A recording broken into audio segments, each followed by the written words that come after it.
Hi, എല്ലാവർക്കും talk with അഞ്ജലിയുടെ പുതിയൊരു വീഡിയോയിലേക്ക് സ്വാഗതം. അപ്പോൾ ഇന്നത്തെ സ്റ്റോറി ഞാൻ കല്യാണ വീട്ടിൽ വെച്ച് കണ്ട ഇത്ത എന്ന സ്റ്റോറീൻ്റെ സെക്കൻഡ് പാർട്ടാണ്. അപ്പോൾ ഫസ്റ്റ് പാർട്ട് കേൾക്കാത്ത ആൾക്കാർ വേഗം പോയി കേട്ടിട്ട് വാട്ടോ. അപ്പോൾ ഈ പാർട്ട് ഇഷ്ടപ്പെടുകയാണെങ്കിൽ വീഡിയോ ഒന്ന് ലൈക്ക് ചെയ്യാനും ചാനൽ ഒന്ന് സബ്സ്ക്രൈബ് ചെയ്യാനും മറക്കല്ലേ. അപ്പോൾ നമുക്ക് വേഗം തന്നെ കഥയിലേക്ക് പോകാമല്ലേ. ഇത്ത അങ്ങനെയെല്ലാം സംസാരിക്കുമെന്ന് ഞാൻ കരുതിയതേയില്ല. ആദ്യമായിട്ട് കണ്ടുമുട്ടിയതുപോലെ അല്ലായിരുന്നു ഇത്തയുടെ സംസാരം. ഒരുപാട് കാലം മുമ്പേ തമ്മിൽ അറിയാവുന്നവരെ പോലെ ആയിരുന്നു. ഇത്തയുടെ ആ നടത്തവും സൗന്ദര്യവും സംസാരവും ഒക്കെ എൻ്റെ കണ്ണുകൾക്ക് കുളിർമയേകി. ഒരിക്കലെങ്കിലും ആ സൗന്ദര്യം ഒന്ന് ആസ്വദിക്കണമെന്ന മോഹം എന്നിൽ വന്നുകൂടി. ഭക്ഷണം കഴിക്കാനായി ഇരുന്നപ്പോഴും ഞാൻ ഏതോ ലോകത്തായിരുന്നു. ഇത്ത എന്ന സെലീനയിൽ ഞാൻ മയങ്ങിയിരുന്നു. സൈനു, എന്താടാ ആലോചിക്കുന്നേ? ഭക്ഷണം പിടിച്ചില്ലേ നിനക്ക് എന്നുള്ള എന്നെ അറിയാവുന്ന ആരോ വന്ന് പറഞ്ഞപ്പോഴാണ് ഞാൻ ഇരിക്കുന്ന സ്ഥലവും എന്തിനാണ് ഇരിക്കുന്നതെന്നും എനിക്ക് ഓർമ്മ വന്നത്. അങ്ങനെ ഭക്ഷണമെല്ലാം കഴിച്ച് ഞാൻ കൈ കഴുകി വീണ്ടും പന്തലിൽ വന്നിരുന്നു. അപ്പോഴെല്ലാം എൻ്റെ മനസ്സിൽ സെലീന എന്ന ഇത്തയെക്കുറിച്ചുള്ള ചിന്തകൾ മാത്രമായിരുന്നു. ഇത്രയും കാലത്തിനിടയ്ക്ക് കൂട്ടുകാർ പറയുന്ന പല കഥകളും കേട്ടിട്ടുണ്ടെന്നല്ലാതെ എൻ്റെ ഉള്ളിൽ മറ്റ് ചിന്തകളൊന്നും ഉണ്ടായിരുന്നില്ല. കൂട്ടുകാർ അവരവർ ചെയ്യുന്ന ഓരോ കാര്യങ്ങൾ പറയുമെങ്കിലും ഞാനതൊന്നും അത്ര കാര്യമാക്കിയിട്ടുണ്ടായിരുന്നില്ല. അതെല്ലാം അവർ വെറുതെ പറയുന്നതായിരിക്കും എന്ന് മാത്രമേ ഞാൻ വിചാരിച്ചുള്ളൂ. എന്നാൽ സെലീനയെ പരിചയപ്പെട്ട് കഴിഞ്ഞപ്പോൾ എനിക്ക് അവന്മാർ പറഞ്ഞതിലും കാര്യമുണ്ടെന്ന് മനസ്സിലായി. സുന്ദരിയായൊരു പെണ്ണ് വന്ന് കുറച്ചു നേരം അടുത്തു നിന്നാലോ, നമ്മുടെ എല്ലാം അവസ്ഥ എങ്ങനെയായിരിക്കുമെന്ന് അവന്മാർ പറഞ്ഞത് എല്ലാം ശരിയാണ്. അങ്ങനെ ഓരോന്ന് ചിന്തിച്ചുകൊണ്ടിരിക്കുന്ന സമയം സെലീനത്തിയുടെ ആ കുഞ്ഞുമോൾ എൻ്റെ അടുത്തേക്ക് ഓടി വന്നു. എന്നെ നോക്കി ചിരിച്ചുകൊണ്ട് എൻ്റെ അടുത്ത് ചേർന്ന് നിന്നു. അവൾ എന്നെ നോക്കി നിൽക്കാണ്. ആ മോള് വാ എന്നും പറഞ്ഞുകൊണ്ട് ഞാൻ അവളുടെ കയ്യിൽ പിടിച്ചു നിന്നു. അങ്കിൾ കഴിച്ചോ എന്ന് ചോദിച്ചുകൊണ്ട് അവൾ എൻ്റെ അടുത്ത് നിന്നും ചിണുങ്ങി. ആ അങ്കിൾ കഴിച്ചു, മോള് കഴിച്ചോ എന്നും ചോദിച്ച് ഞാൻ അവളുടെ തലയിൽ തലോടി. ആ അങ്കിൾ ഞാൻ കഴിച്ചു. ആണോ? ആരാ മോൾക്ക് ഭക്ഷണം തന്നേ? ഉമ്മച്ചിയാണോ? ഞാൻ ചോദിച്ചു. അല്ല, പിന്നാരാ? അങ്കിളുടെ ഉമ്മച്ചി. ആ, ഉമ്മച്ചി എനിക്ക് തന്നില്ലല്ലോ, മോൾക്കാണോ തന്നേ? അതിന് അങ്കിൾ അങ്ങോട്ട് വന്നാലല്ലേ തരൂ, അവിടെയല്ലേ ഭക്ഷണം കൊടുക്കുന്നത് എന്നും പറഞ്ഞുകൊണ്ട് അവൾ ചിരിച്ചു. കുഞ്ഞുങ്ങളുടെ സംസാരം കണ്ടും കേട്ടും ആസ്വദിക്കാൻ ഭയങ്കര രസമാണ്. അതും നമ്മൾ ഇഷ്ടപ്പെടുന്നവൻ്റെ കുഞ്ഞാണെങ്കിൽ പിന്നെ പറയുകയും വേണ്ട. എല്ലാവരും ഭക്ഷണം കഴിക്കുന്ന തിരക്കിലായതുകൊണ്ട് അധികം ആരും ഞങ്ങൾക്കടുത്തുണ്ടായിരുന്നില്ല. അവളുമായി സംസാരിച്ച് നിൽക്കുന്ന സമയത്താണ് ഇത്ത അങ്ങോട്ടേക്ക് വന്നത്. ആ, നീ ഇവിടെ നിൽക്കാണോ എന്നും ചോദിച്ചുകൊണ്ട് ഇത്ത അടുത്തേക്ക് വന്നു. എടി, നീ അങ്കിളെ കഴിക്കാൻ വിടുന്നില്ലേ? അങ്കിൾ പോയി കഴിച്ചു വന്നോട്ടെ മോളെ. അങ്കിൾ അതിന് കഴിച്ചല്ലോ, അങ്കിൾ എന്നോട് പറഞ്ഞു, അവൾ പറഞ്ഞു. നിനക്കിപ്പോൾ എന്നെ വേണ്ടാതായോ? അങ്കിളിനെയും ഉമ്മയും മതിയോ നിനക്ക്? ഇത്ത അവളോട് ചോദിച്ചു. അങ്കിള് പാവല്ലേ ഉമ്മച്ചി? അങ്കിള് പാവൊക്കെയാണ് എന്നും പറഞ്ഞുകൊണ്ട് ചെറു ചിരിയോടെ ഇത്തേനെ നോക്കി. അതെ, ഞാൻ ആരെയും ഇതുവരെ ഒന്നും ചെയ്തിട്ടില്ല, പിന്നെ എന്തിനാണെന്നാവോ എന്നെ ഇങ്ങനെ? ഞാൻ ഇത്തയോട് പറഞ്ഞു. എടാ, അതിന് പാവമാണെന്ന് തന്നെയല്ലേ ഞാനും പറഞ്ഞുള്ളൂ, അല്ലാതെ ഞാൻ തെറ്റായൊന്നും പറഞ്ഞില്ലല്ലോ, ഇത്ത പറഞ്ഞു. അല്ല, ആ പറച്ചിലിൽ ഒരാക്കലിൻ്റെ സ്വരമില്ലേ എന്നൊരു തോന്നൽ. അതിപ്പോൾ പെണ്ണുങ്ങളെയൊക്കെ നോക്കി നിൽക്കുന്നവന്മാർക്ക് അങ്ങനെ പലതും തോന്നും എന്നും പറഞ്ഞ് പിറുപിറുത്തുകൊണ്ട് ഇത്ത നിന്നു. അതിന് ഞാൻ ആരെയും നോക്കിയില്ലല്ലോ. പിന്നെ ഓരോരുത്തരുടെ പലതും കാണുമ്പോൾ അറിയാതെയാണെങ്കിലും ഒന്ന് നോക്കിപ്പോവും. അതിനിപ്പോൾ ഈ പാവത്തിനെ കുറ്റം പറഞ്ഞിട്ട് ഒരു കാര്യവുമില്ല. ഞാൻ ഇത്തയോട് പറഞ്ഞു. വേണ്ടാത്തടുത്ത് നോക്കി നിൽക്കാൻ ഞാൻ പറഞ്ഞോടാ നിന്നോട്, അല്ലേൽ ഞാൻ വിളിച്ച് കാണിച്ചു തന്നോടാ നിനക്ക് എന്നും പറഞ്ഞ് ദേഷ്യമുഖത്തോടെ ഇത്തേനെ നോക്കി. ഇത്ത ദേഷ്യം അഭിനയിക്കുകയാണെന്ന് ഇത്തയുടെ മുഖം കണ്ടാൽ തന്നെ അറിയാം. അതിപ്പോൾ ഇത്രയും സൗന്ദര്യമുള്ള ആൾ ഒന്നും കാണിച്ചില്ലെങ്കിലും അതിനുള്ളിൽ ഓരോ തരയും സ്കാൻ ചെയ്തെടുക്കാൻ ഞങ്ങൾ ആണുങ്ങൾക്ക് നിങ്ങളുടെ അനുവാദമൊന്നും വേണ്ടല്ലോ, ഞാൻ പറഞ്ഞു. ആഹാ, അപ്പോൾ അതാണല്ലേ പണി. ഇവിടെ കാണുന്ന എല്ലാവരെയും നീ സ്കാൻ ചെയ്യുന്നുണ്ടായിരുന്നല്ലേ? കൊള്ളാലോ മോൻ. വെറുതെ അല്ല, നിനക്കൊരു കള്ള ലക്ഷണം, ഇത്ത പറഞ്ഞു. അതിന് ഞാൻ എല്ലാവരെയും ഒന്നും സ്കാൻ ചെയ്യുന്നില്ല.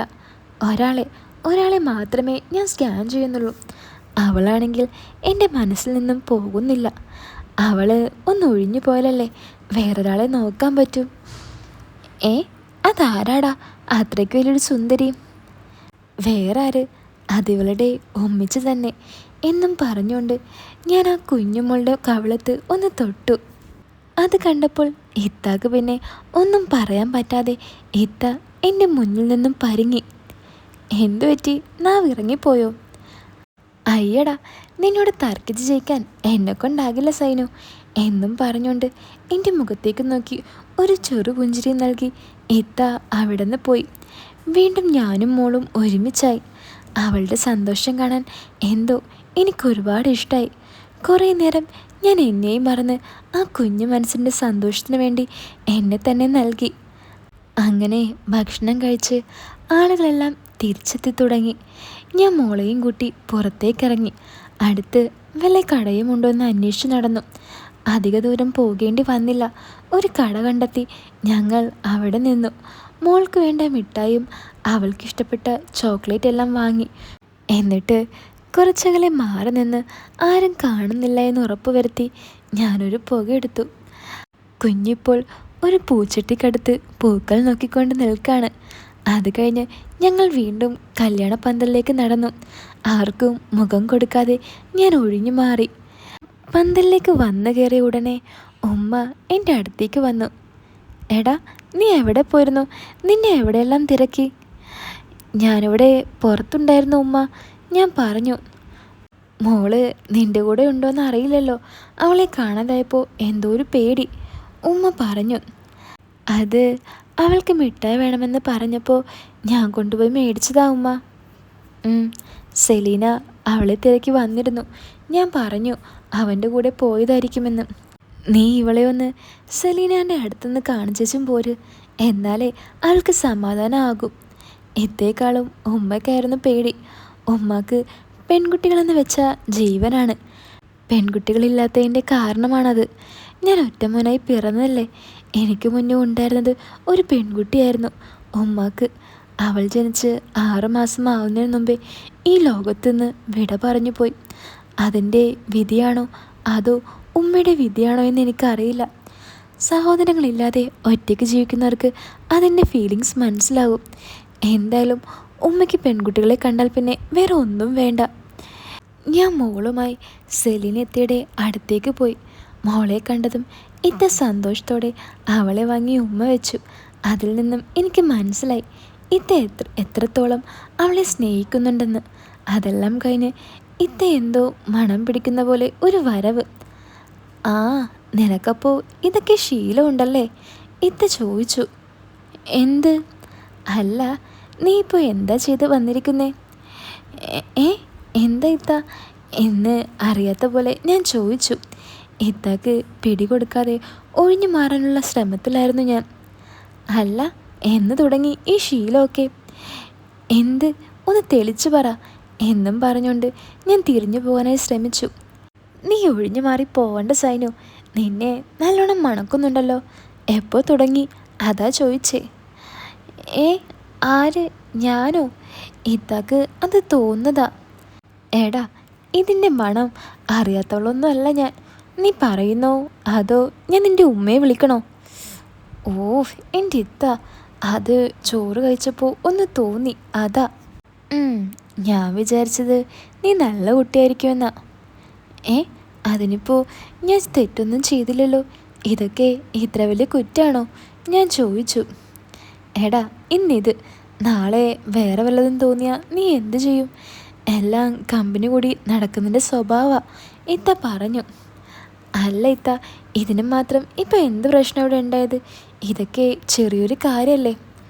ഒന്ന് പോയടാ, ഇതൊക്കെ തന്നെയാണ് എല്ലാവരും പറയുന്നത്. പക്ഷേ ഇതൊരിക്കൽ തുടങ്ങിയാൽ പിന്നെ നിർത്താൻ പാടാ. ഇത്ത, ഞാൻ അങ്ങനെയൊന്നുമില്ല, വല്ലപ്പോഴും. ആടാ, അങ്ങനെ തന്നെയാ എല്ലാവരും പറയുന്നേ. ആരും അങ്ങനെ സമ്മതിക്കാറില്ല. അവസാനം എല്ലാം കൈവിട്ടു പോയ ശേഷം ആലോചിക്കത്തേ ഉള്ളൂ. ആണോ? എന്നാ ഇന്നു മുതൽ, ഈ നിമിഷം മുതൽ ഞാനിനി അത് കൈകൊണ്ട് തൊടില്ല. ഇതെൻ്റെ ഇത്തയാണ് സത്യം. സോറി, എൻ്റെ ഉമ്മയാണ് സത്യം. അങ്ങനെയാ നിനക്ക് നല്ലത്. പറഞ്ഞില്ലെന്ന് വേണ്ട. ഇതെല്ലാം ചീത്ത സ്വഭാവമാണെന്നൊക്കെ ഇത്ത പറഞ്ഞ് കുറേ ക്ലാസ് എടുത്തു. ഇത്തയെ കണ്ടതിന് ശേഷം ആദ്യമായിട്ട് ഇത്തയുടെ അടുക്കൽ നിന്നും എങ്ങനെയെങ്കിലും ഒന്ന് ഓടിപ്പോയാൽ മതിയെന്ന് തോന്നിയ നിമിഷങ്ങളായിരുന്നു അത്. എല്ലാം കേട്ട് കഴിഞ്ഞ് ഞാൻ പതുക്കെ അവിടെ നിന്ന് ഊരിപ്പോന്നു. അങ്ങനെ കല്യാണ ദിവസത്തിൻ്റെ അവസാന ചടങ്ങുകളിലേക്ക് കടക്കുകയായി. പുതിയാപ്പിള വന്നു. നിക്കാഹ് നേരത്തെ കഴിഞ്ഞതുകൊണ്ട് എല്ലാവരും ഫുഡെല്ലാം കഴിച്ച് പുതിയൊണ്ണിനെയും കൂട്ടി പോകാനുള്ള തയ്യാറെടുപ്പിലായിരുന്നു. പെണ്ണിനെ അനുഗമിച്ച് ഞങ്ങൾ കുറേ പേര് ഇവിടെ നിന്ന് വരൻ്റെ വീട്ടിലേക്ക് പോകാൻ ഒരുങ്ങി. ഞാനും ഉമ്മയും ഞങ്ങളുടെ കാറിൽ പോകാനായി ഒരുങ്ങി. അല്ല സൈനു, നമ്മൾ 2 പേരല്ലേ ഉള്ളൂ. വണ്ടിയിലാണെങ്കിൽ ഇഷ്ടംപോലെ സ്ഥലവും ഉണ്ടല്ലോ. ആരെങ്കിലും വരുന്നുണ്ടോ ആവോ എന്നും പറഞ്ഞുകൊണ്ട് ഉമ്മ വണ്ടിയിൽ നിന്നും ഇറങ്ങി. ഓഫ്, ഇനി ആരെയാണെന്നാവോ ഉമ്മ വലിച്ചുകൊണ്ട് വരുന്നേ എന്നാലോചിച്ച് ഞാൻ ഡ്രൈവിംഗ് സീറ്റിലിരുന്നു. സെലിനത്തെയായിരുന്നെങ്കിൽ നന്നായിരുന്നു എന്ന് എൻ്റെ മനസ്സിൽ പറഞ്ഞു. ഇല്ല, കുറച്ച് കഴിഞ്ഞപ്പോഴേക്കും കാറിൻ്റെ മുൻ ഡോർ തുറന്ന് ഉമ്മ കാറിൽ കയറി. ബാക്കിലെ ഡോർ തുറക്കുന്ന ശബ്ദം കേട്ട് ആകാംക്ഷയോടെ ഞാൻ പിറകിലേക്ക് നോക്കി. ആദ്യം ഒരു വയസ്സായ ഉമ്മുമ്മ കയറി. ഓഹ്, ഇവർക്കൊന്നും വേറെ പണിയില്ലേ? ഈ വയസ്സാം കാലത്ത് ഇവർക്ക് എന്തിൻ്റെയാ എന്നും പറഞ്ഞുകൊണ്ട് ഞാൻ തിരിഞ്ഞിരുന്നു. കുറച്ചു കഴിഞ്ഞ് അങ്കിളെ എന്നുള്ള വിളി എൻ്റെ കാതിൽ മുഴങ്ങിക്കേട്ടു. ഞാൻ തിരിഞ്ഞു നോക്കിയപ്പോൾ അതെ, അവർ തന്നെ. എൻ്റെ ആഗ്രഹങ്ങളെ ഉണർത്തിയ സെലീന എന്ന സുന്ദരിയും അവരുടെ മകളും പിന്നെ അവരുടെ ഉമ്മയും, ഷിബിലാക്കാൻ്റെ ഉമ്മ. എനിക്ക് എന്തോ പറഞ്ഞറിയിക്കാനാവാത്ത സന്തോഷം അനുഭവപ്പെട്ടു. ഞാൻ ആ കുഞ്ഞിനെ നോക്കി ചിരിച്ചുകൊണ്ട് ആഹാ, നീ വന്നോ എന്ന് ചോദിച്ചു. അതിനുള്ള മറുപടി തന്നത് എൻ്റെ ഉമ്മയാണ്. ആടാ, ഞാൻ ചെന്നപ്പോൾ അവൾ അവിടെ ഇരുന്ന് കരയായിരുന്നു, നിന്നെ കാണുന്നില്ലെന്നും പറഞ്ഞ്. ആണോടി എന്നും പറഞ്ഞ് ഞാൻ അവളെ ഒന്ന് നോക്കി. അവൾ അപ്പോൾ തന്നെ സെലീനത്തിൻ്റെ മറവിലേക്ക് ഒളിച്ചു.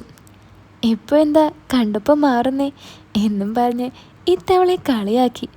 അത് കാണുവാനായി ഞാൻ ഇക്കയുടെ മറവിലേക്ക് എത്തി നോക്കി. അത് കണ്ടിട്ടാണോ ഇത്ത ഷോളൊന്ന് നേരെയാക്കി. അത് കണ്ടപ്പോൾ എനിക്ക് ചിരിയാണ് തോന്നിയത്. ഞാൻ ആരും കാണാത്ത പോലെ മറവിൽ നോക്കി ചിരിച്ചു കാണിച്ചു. പിന്നിൽ നിന്നും ഇത്ത അത് കണ്ടുവെന്ന് ഞാൻ ഉറപ്പു വരുത്തി. എൻ്റെ ചിരി കണ്ട ഇത്ത കൊഞ്ഞളം കുത്തിയ പോലെ എന്നെ കാണിച്ചു. ഇതെല്ലാം മറവിൽ കൂടിയാണ് ഞങ്ങൾ അങ്ങോട്ടും ഇങ്ങോട്ടും കൈമാറുന്നത്. ഞാൻ അതും ആസ്വദിച്ചുകൊണ്ട് ഉമ്മയോട് എങ്കിൽ പോകാം, ഇനി ആരെങ്കിലും ഉണ്ടോ എന്ന് ചോദിച്ചു. ആടാ പോകാം എന്നും പറഞ്ഞ് ഉമ്മ ഗ്രീൻ സിഗ്നൽ തന്നു. ഡ്രൈവ് ചെയ്യുമ്പോൾ ഞാൻ മോളെയും കളിപ്പിച്ചുകൊണ്ടാണ് ഡ്രൈവ് ചെയ്തത്. ഇടയ്ക്ക് മിററിൽ നോക്കി ഇത്തയെന്ന സൗന്ദര്യത്തെ ഞാൻ വേണ്ടുവോളം ആസ്വദിച്ചു.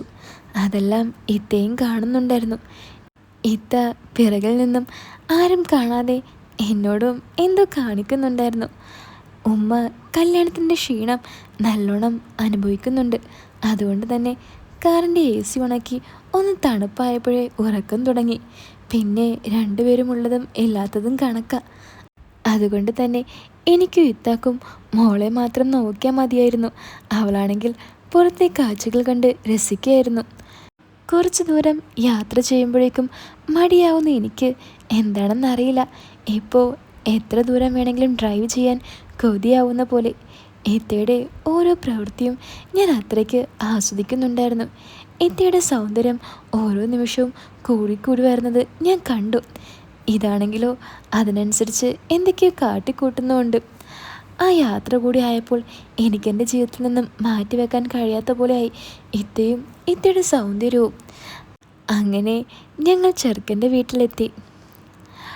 അപ്പോൾ ഈ സ്റ്റോറിൻ്റെ ബാക്കി കേൾക്കാൻ നിങ്ങൾക്ക് ആഗ്രഹമുണ്ടോ? അതായത് ഇതിൻ്റെ 3rd പാർട്ട്. അപ്പോൾ ആഗ്രഹമുണ്ടെങ്കിൽ ഒന്ന് പറയണേ, കമൻറ്റ് ബോക്സിൽ പറഞ്ഞാൽ മതി. പിന്നെ വീഡിയോ ഇഷ്ടപ്പെട്ടാൽ വീഡിയോ ഒന്ന് ലൈക്ക് ചെയ്യാനും ചാനൽ സബ്സ്ക്രൈബ് ചെയ്യാനും മറക്കരുത്. അപ്പോൾ പുതിയൊരു കഥയായിട്ട് നമുക്ക് വീണ്ടും കാണാം. എല്ലാവരും കാത്തിരിക്കുക.